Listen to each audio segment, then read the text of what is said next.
अध्याय 62। खलनायिका पूछताछ करती है। भाग 1। मैंने दरवाजा बंद होने की आवाज सुनी।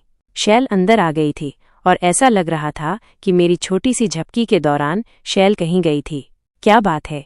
जब से वो अंदर आई थी शैल मुझे ध्यान से देख रही थी, मानो वो पूछताछ की तैयारी कर रही हो। तुम आजकल बहुत थकी हुई लगती हो, है ना?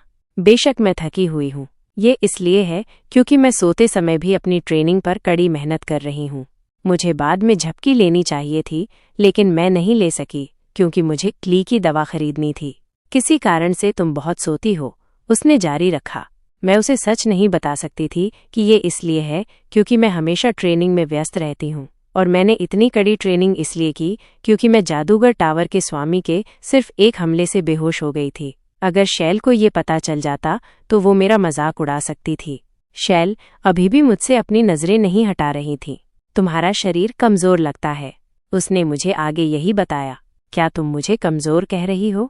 वो आखिरी व्यक्ति थी जो मुझे कमजोर कह सकती थी, क्योंकि शैल हमेशा अपनी कमजोर सहन शक्ति के कारण बहुत जल्दी थक जाती थी। आज सुबह भी कुछ ऐसा ही हुआ था जब वो चुपके से मेरा पीछा कर रही थी। मुझे नहीं लगता कि जो व्यक्ति चुपके से मेरा पीछा कर रहा था और हाँफ रहा था उसे मुझसे ये कहना चाहिए, मैंने नहीं किया। शैल ऐसे झूठ बोल रही थी जैसे वो सही हो, और बैठ गई।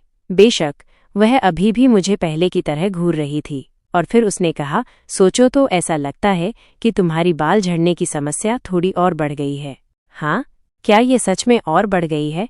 यह स्पष्ट था कि खलनायिका मुझे परेशान करने के लिए दृढ़ संकल्पित थी, लेकिन इस बार माहौल हमेशा की तरह नहीं था।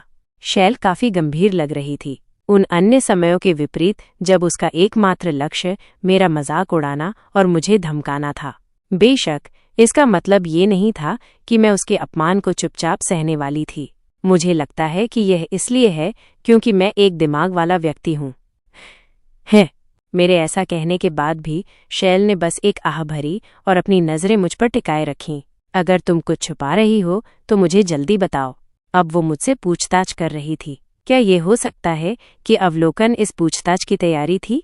फिर खलनायिका मुझसे पूछताछ क्यों कर रही थी? उसने सुबह मेरा पीछा भी किया था। तभी मेरे दिमाग में एक अनुमान आया।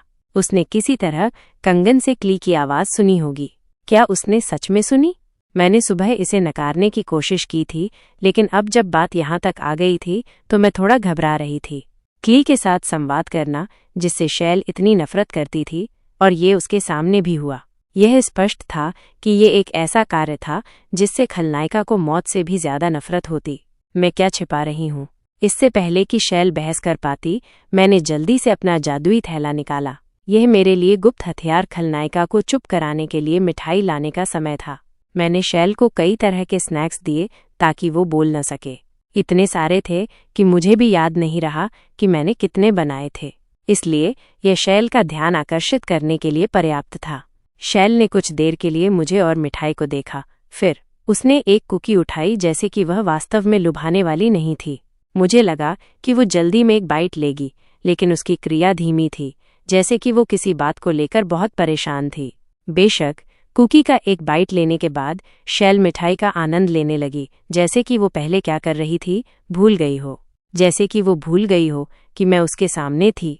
शैल का दृष्टिकोण शैल एरन के जादुई थैले में मिली दवा फार्मासिस्ट को देने के बाद लौट आई। फिर उसने एरन से पूछा, जो अभी अभी उठा हुआ लग रहा था, तुम आजकल बहुत थकी हुई लगती हो, है ना? वो ये जानने के लिए बहुत उत्सुक थी कि दवा क्या थी, इसलिए उसने पूछने का फैसला किया। ईज़बेल परिवार का फार्मासिस्ट काफी सक्षम था और उसे जल्द ही परिणाम पता चल जाएंगे, लेकिन शैल इंतजार नहीं कर सकती थी। उसने सीधे सीधे पूछने का फैसला किया।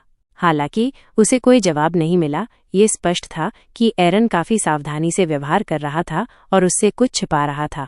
इसलिए शैल ने जारी रखने का फैसला किया। तुम्हारा शरीर कमजोर लगता है। मुझे नहीं लगता कि जो व्यक्ति चुपके से मेरा पीछा कर रहा था और हाँफ रहा था उसे मुझसे ये कहना चाहिए। एरन ने बदले में उसका अपमान करने का फैसला किया, लेकिन शैल को रोकने के लिए ये पर्याप्त नहीं था। अगर तुम कुछ छुपा रही हो तो मुझे जल्दी बताओ। कहानी जारी रहेगी।